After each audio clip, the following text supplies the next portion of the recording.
Você já parou para pensar em quantas vezes a gente pega no celular ou pega a garrafinha de água? São objetos que podem acumular muitas bactérias e a gente não vê, tá? Nem percebe. E agora, será que isso representa risco de fato para a nossa saúde? Para esclarecer essas questões e dar dicas também para a gente, recebemos a infectologista, a doutora Priscila Merlos. Boa tarde, seja muito bem-vinda. Boa tarde, obrigada pelo convite. Doutora, antes da gente entrar no tema, me chama a atenção a função, né? A especialidade infectologista. Na pandemia, foi uma fonte muito requisitada. Quase todo dia o infectologista estava falando. Mas só para a gente refrescar a memória, até entender o papel do profissional, qual que é a função?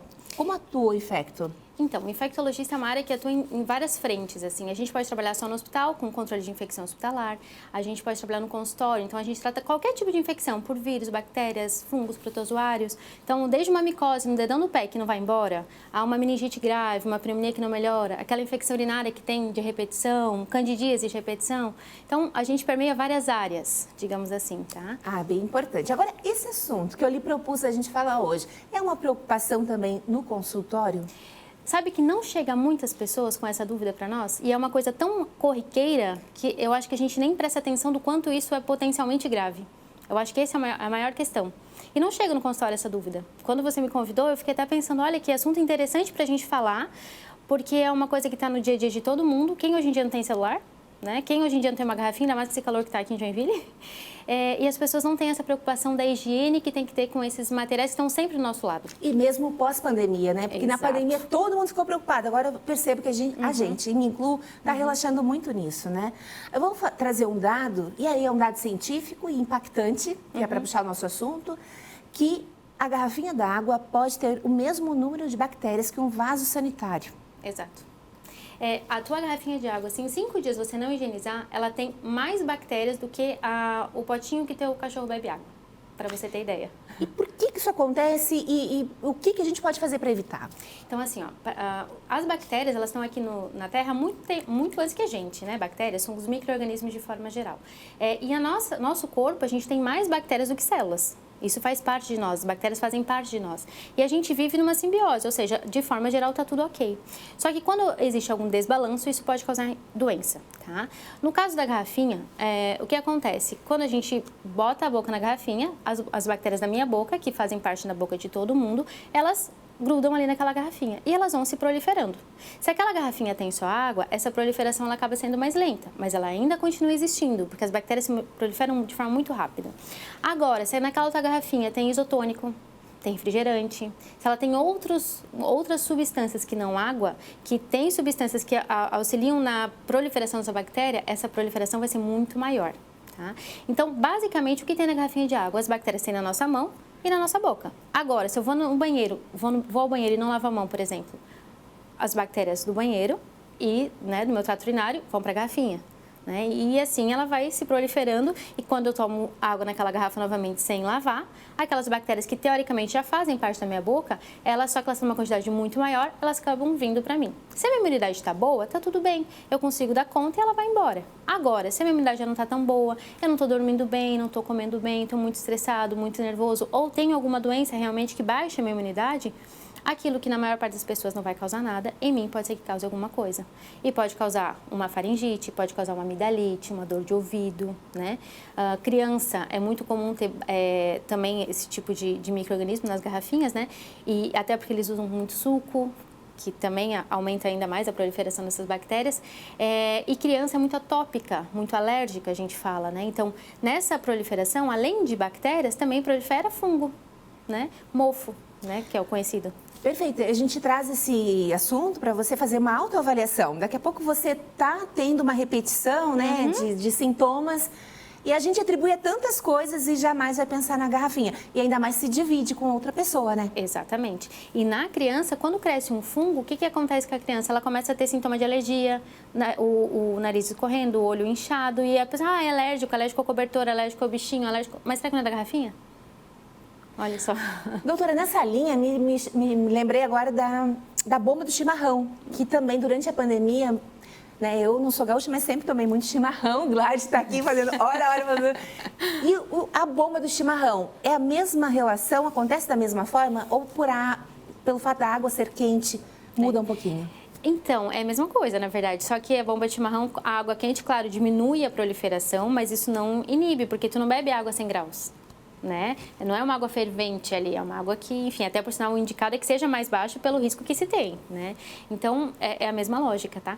Mas, de repente, o fato, né, da ponteira ser de algum material diferente, de ouro ou de alguma coisa, também ajuda a dar uma segurada? Diminui a proliferação bacteriana, mas não quer dizer que não exista. Inox não muda também. Não vai deixar de existir. Um outro ponto importante de falar da garrafinha é o seguinte, as garrafinhas que têm muitas reentrâncias, muitas dobrinhas, tudo que é muito difícil de entrar para limpar, aumenta a chance de proliferação bacteriana. Então, às vezes, uma garrafinha é linda, mas ela é cheia de entrâncias, cheia de, sabe, tu não consegue higienizar, daí não é uma boa coisa. Plástico piora? Então, pelo próprio fato de ser plástico? O plástico tem várias características que são ruins para a saúde. Em relação à proliferação bacteriana, não existe um estudo robusto que diga, sim, produz mais bactéria ali, tá? Para a bactéria, não. Mas para as outras partes da saúde, sim, plástico nunca é uma boa opção. E assim, deixar a garrafinha de plástico dentro do carro, péssimo, né?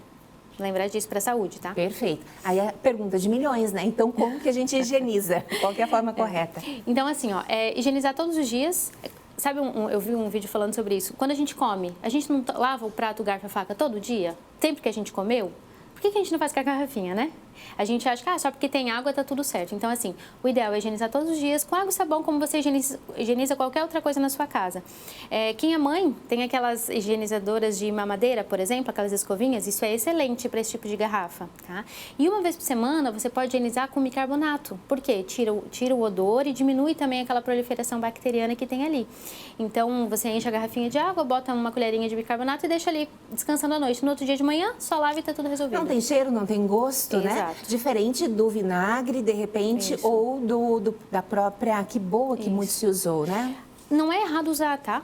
Mas não é necessário. E assim, uma coisa importante, você pode, botei embaixo da que boa, botei, enfim, né? Mas eu não esfreguei, eu não tirei a bactéria, tá?